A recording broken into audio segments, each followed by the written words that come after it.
Мақсатсыз қақып, дүние қоңыз.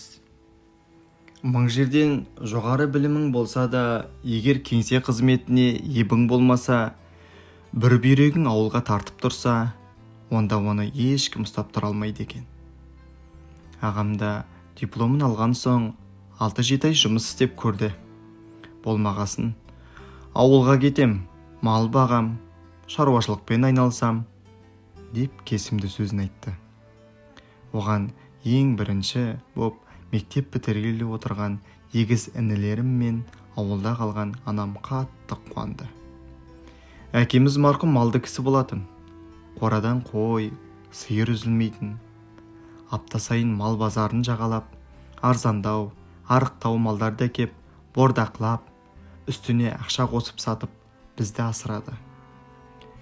Өзі өмірден өткен соң, ол істі қолға алатын ағам жас болды.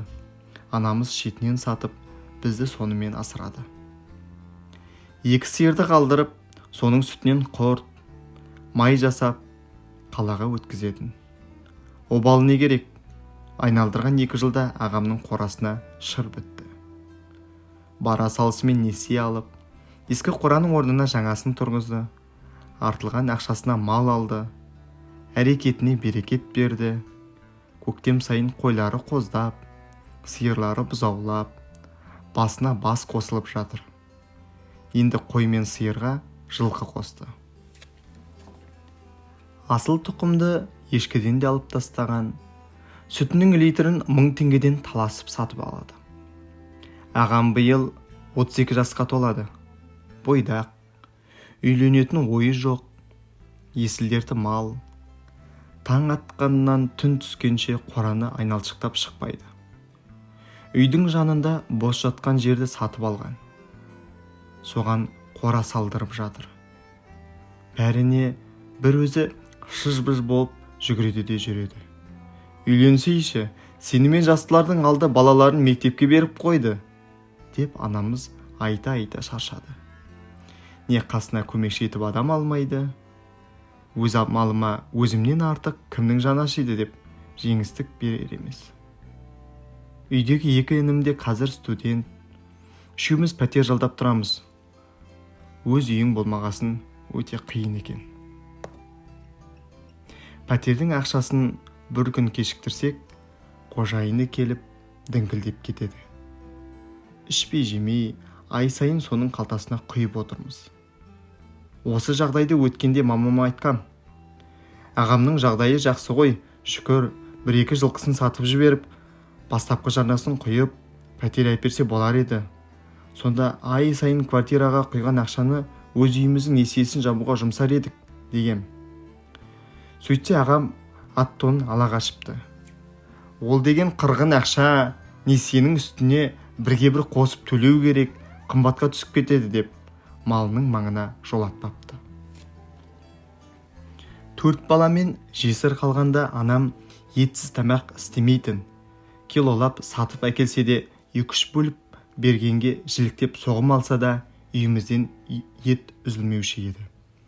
Ал қазір қаладағы біздерге ет беріп жіберу үшін тоқты торымды сою қажет болса, жаны шығып кете жаздайды. Амалын тауып, буаз, арық, қазір соятын мал жоқ, деп жолатпайды.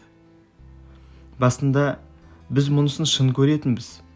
Сөйтсем, оның бұнысы малын қатты жақсы көргендегі түр екен. Шығын шығарғысы келмейді. Дүние қоңыз болып бара жатқанын байқадым. Ала жаздай інілерім ауылға барып малдың жем шөбін дайындауға қолғабыс етеді. Сөйткенде күздігіні киім-кешек алуға ақшаны санап береді. Онысын мен арзан-құрзан, сапасыз киімдерге әрең жеткізіп әперемін. Анама айтсам, қоя бер, үндеме, өз ақшасы өзі біледі. Бұлар әлі бала ғой, сондай киіммен өсе берсін деп баласына шаң жуытпайды. Бұрын көңілді, қолы ашық ағам біраз мал бітіп еді, мінезі өзгеріп, қызғаншақ, тырысқақ боп барады. Не әйелі, не баласы жоқ. Мұнша малды ненің құрметіне өсіріп жатқаны бізге түсініксіз. Өткенге ауылға бардым. Анашым екі аяғын баса алмай қалыпты.